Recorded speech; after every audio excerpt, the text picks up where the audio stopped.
Government has denied responsibility for the disappearance of activists, even as fresh abduction claims pile pressure on the state, while insisting there have been no enforced disappearances under President Ruto's administration. The opposition maintains the opposite is true, pointing to the case of activist Davis Lichuma. Faith Wangari reports. Tumekuwa na watu wanasema wamekuwa abducted ama wametekwa nyara. The government has denied any involvement in the alleged disappearance of activists, even as the fresh abduction claims emerged following last week's Gen Z memorial protest. Interior Principal Secretary Raymond Omollo has dismissed claims of state-sponsored abductions as false, alleging that some of those reported missing were simply at home or had admitted themselves to hospitals. We are yet to hear the media or anyone calling out those who lock themselves in their bedrooms, those who self-admitted themselves into hospitals, and they cause unnecessary anxiety. Omollo maintains that there are no enforced disappearance under President William Ruto's administration. The law is clear and the processes are very clear.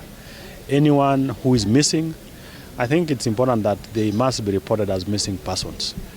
When you say someone is abducted, it's important to indicate who abducted, and we will be able to follow through.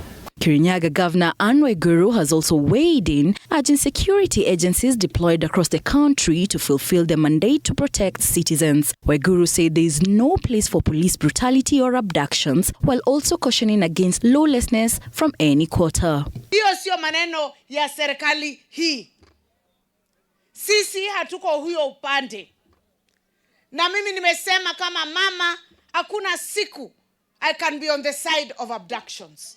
I can never be. Siaya Governor James Orengo has, however, accused the government of orchestrating the alleged abductions. Orengo cited the case of activist Davis Lichuma, who was found hospitalized with alleged signs of torture days after he appeared during the June 25th protest. The face of the Ruto government. If you want to know what how the Ruto government looks, come to this hospital. Orengo is also demanding answers of other two missing persons, saying the cases have been formally filed in the court by Embakasi East MP Babu Owino. Babu Owino has made an application at the Milimani courts, law courts.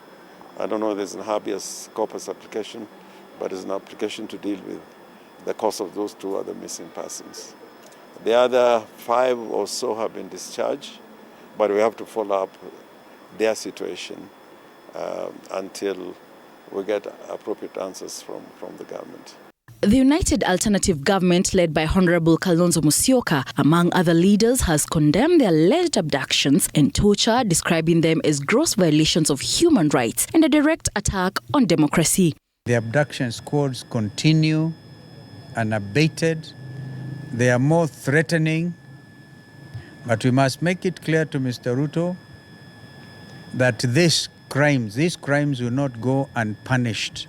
Ruto, it is very shameful that as head of state, you can indeed spend so many hours purporting to be opening bridges, and you cannot even have the courtesy to even send a message of sympathy or empathy to those that have been affected by the conduct of your security forces. The Kenya National Commission on Human Rights says a number of people reported missing during the June 25th commemorations were later found abandoned in Nairobi's Hurlingham area. As pressure continues to mount from across the political divide, Kenyans are once again left waiting for answers on who is behind the alleged disappearances and whether those responsible will be held accountable. Faith Wangari, TV 4-7.